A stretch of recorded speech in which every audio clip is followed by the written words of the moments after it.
Gloire à Dieu. Kafu na mau. Bigala pedam ne mia papato Yesu Christo. Mia pa de la. Mia pa kona mato. Mia pa kak pesese. Mia pa sito pa mavo. Mia pa ho pe baja.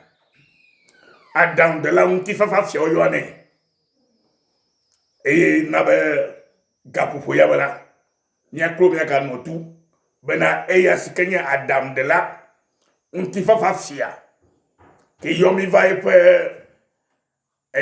agbevu do la gbo bena nye klomi atomu no agbechia que yomi va agbe e choi pa gbebolo anami bena agbe na sunye klosi abale sike o genera e ape museba me yo katami ga popule ka popo ya me be mi ayide enyanyu ya me kenye agbenya kenye khokhofenya kenye dedefenya na nye klosia le agbenyi gbaji biba gona mi le yohane fagbale mebe yohane fagbale ta to buku ya debe alegbegbe mawulo khia kata ya eyata o choyin to fe tenuvi jona bena me shebe sikela khoya majisela akpo agbe la gboso some wa po agbe mafo. Alléluia. Eyata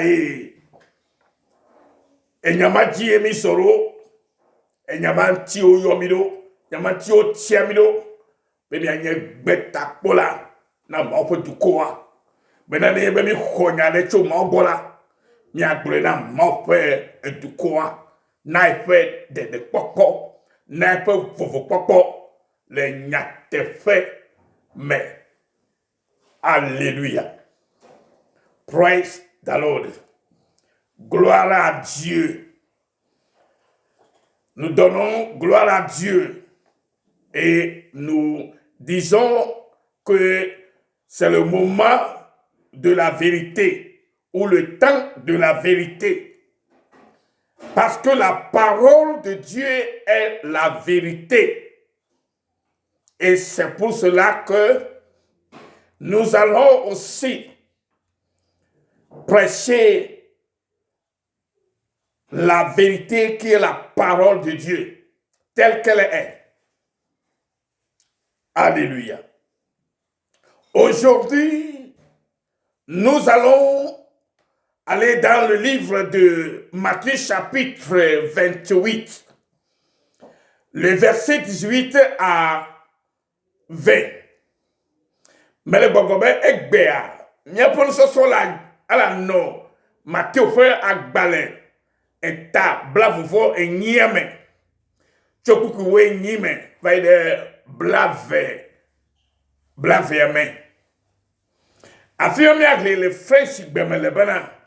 Alléluia. Jésus s'étant approché, leur parla ainsi.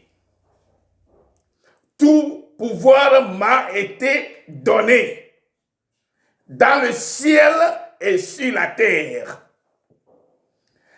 Allez,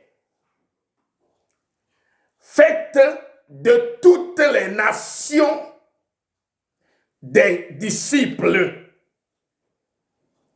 les baptisant au nom du Père, du Fils et du Saint-Esprit.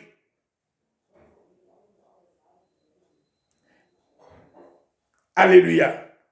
Et enseignez-leur à observer tout ce que je vous ai prescrit.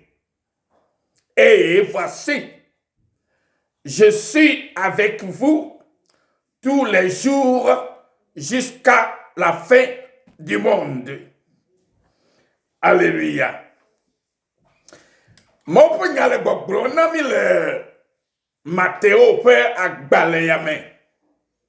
Matthéo pe agbale eta blavefo enyi yame. Eye le kuku we nye heide kuku blave yame.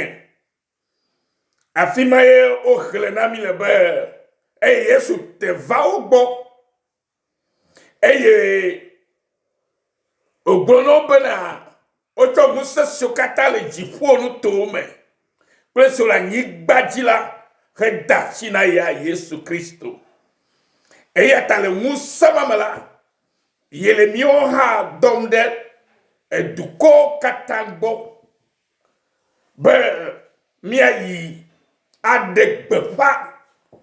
De popo nyana o.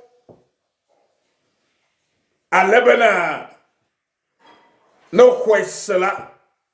Mi onukana o. Mi ade chitano le tola. Ple vila. Ple bokboko kepen kwaji.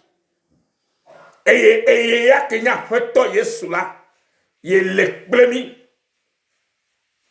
Chofi fiaba de kike en fenou. Novilo lo to le afeto Christo me. Mes frères et sœurs en Christ, tous ceux qui m'écoutent en ce moment, le temps de la vérité a sonné. Il a sonné dans mon cœur, il a sonné dans ton cœur. Que Jésus soit loué. Et nous devons le louer dans la vérité, dans la sincérité. Et c'est ceux-là qui louent l'Éternel Dieu, dans la sincérité, dans la vérité et dans l'esprit. C'est ceux-là qui sont enfants de Dieu. Parce que la Bible a aussi dit que ceux qui sont conduits par l'Esprit de Dieu sont enfants de Dieu. Et si réellement l'Esprit de Dieu nous conduit, nous serons réellement enfants de Dieu et que nous devons agir selon la parole de Dieu.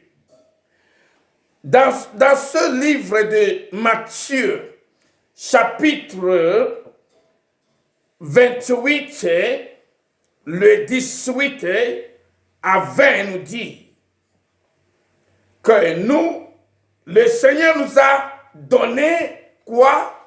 Il nous a ordonné, il nous a donné l'ordre, comme il avait donné aux apôtres, d'aller faire des nations, des disciples, aller vers les nations, aller vers les gens. Aïe ameobo, aïe du ko katango. Et miawo a fait top nous sola. Oui. Et gobenye bena. Mia yobo agblo agbenyana nao. Manya wone va miagbo.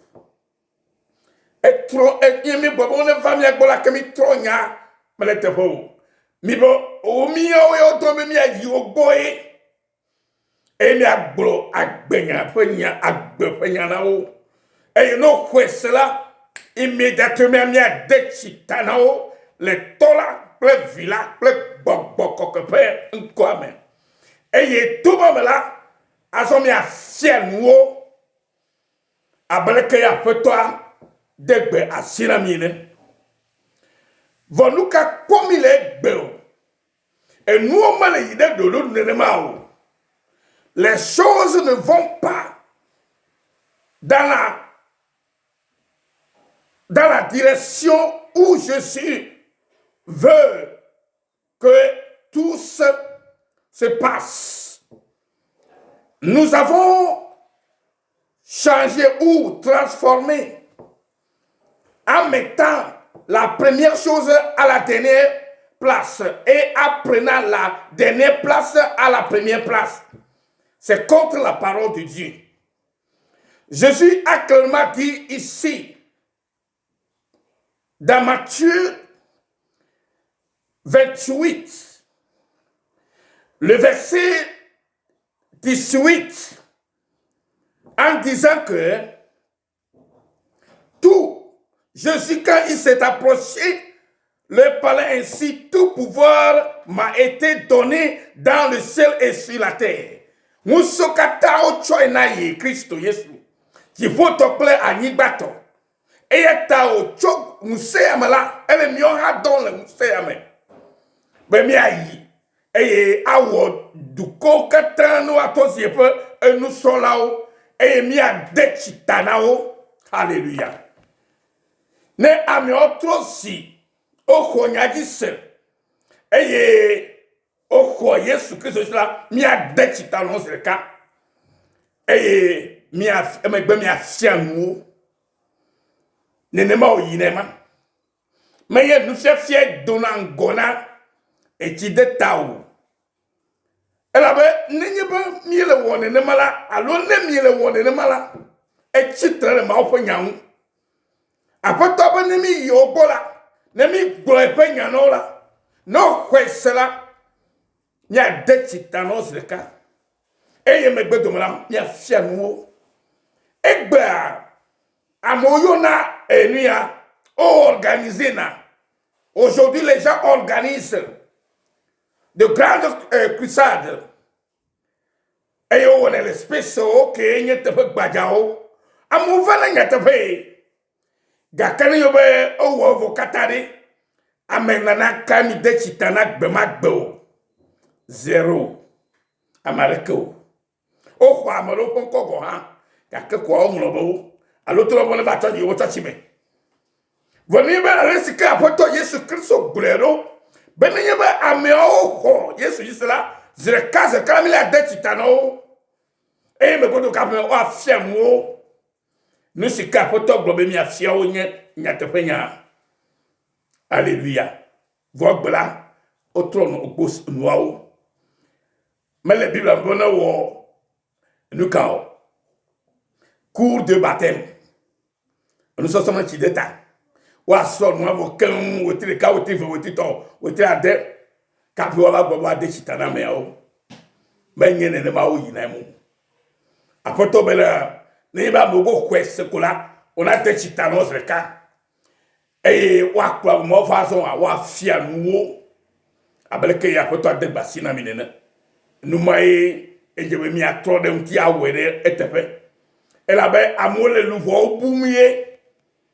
Nebe mi wo crusade gama mi wo evoa ame o kaka ojo me kwa mereke o ojo galfi mo han e mi o mi foga de gomo ko ame obu egbela mena kudo jina mi apostolo mena kudo jina mi apostolo do mena kudo jina mi evangeliste do nenye be nyata fe ma wuyo mi be mi wo dola mi do la wele ma fe ye fe dodonu.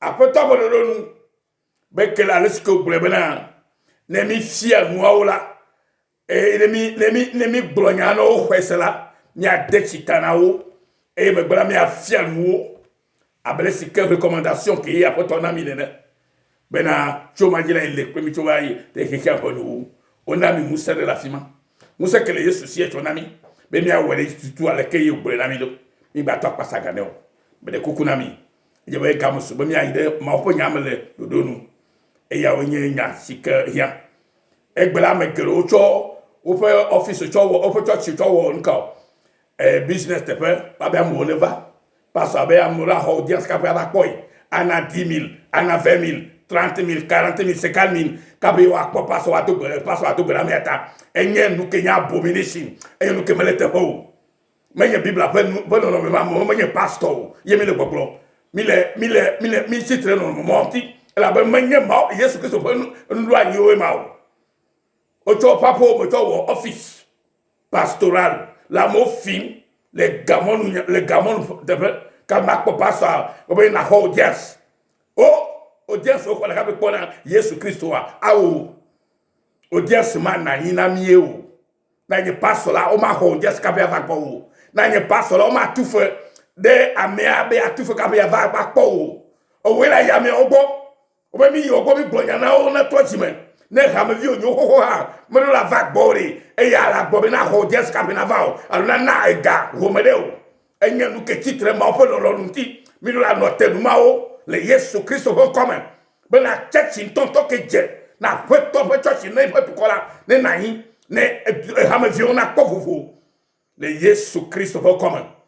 Nous y allons vivre bien pour tonti et yo mi dénoncer et je veux bien dénoncer la banane nous attaquer le hiyama be subo et contraire la wole akpa sagato wa mole alléluia au pasteur qui le onaya e je na noter au pasteur qui hona o tenska va kona wa na ndasinuma o revenant o à l'opposé la benyo o hona o tenska va kona na 10 000 20 000 30 000 100 000 200 000 et classifié mais oh mais là non à me semble que ce moment-là mais so ce serait au global mais on sait qu'on va me coller na 5 000 me coller na 20 000 me coller na 30 000 et mon kataonya nous qui me le teho ma bonne ne mao ta nous no tenami ne notenami le Yesu Christ au commun ne be ha me vile mi ko be church lo le ne quoi mi dogole me church yo o le business wo a moment ni chef to gbogbo mo to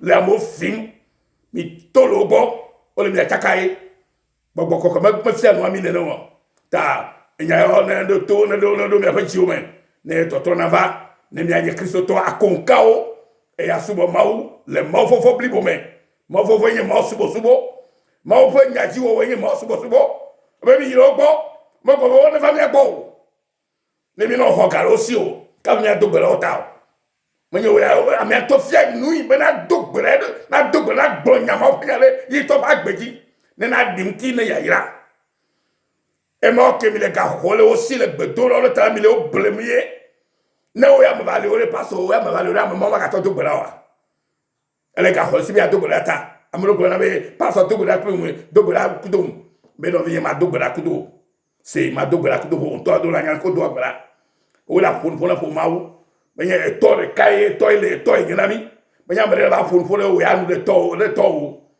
alléluia Christo que subo mele de to nami fofo nami ne katami to si to kwa mi to apun mais amere la amere ya to ka pe la pour to gbere nous mo le ro o me le tepo yeti mile tistechiro me titra mane kam tio bon non me que le bible me benen non ne bebe mia to subo ma wanti mi le gboro ta ne be mi le godogodo la ya dasi le Yesu pon come avec me bon non to ncho ne be nyon me la do pastor e ya ta no viu mo le mi gbe ya e mi aka continuer ne lu bolo le Yesu Christ me la be de poko hiana mi va fato le Christo qui subo mi le ben de poko va ta ivaro me va ko bo voir ya mo ko mo voir be mi ekuru mi akpo de le Yesu Christ pon come amen amen no vi ke pe gbe mi se abele ke bo ho na Yesu yo aram o ira maululu afaji do la le Christo Yesu ma e ya pon comme se cho true forgiveness mission o se la nyumbaji na to bo vio kata miaka yobe le ko da yoro miaka yobe chocho ko baba pe eha le Australia chocho ko baba Yesu Christo po mission ke chocho ko baba yiri yone le Australia yiri yone le po gboma et miaka yobe la mission du vrai pardon en Australie. Maonira mikata le Yesu Christ.com. Amen.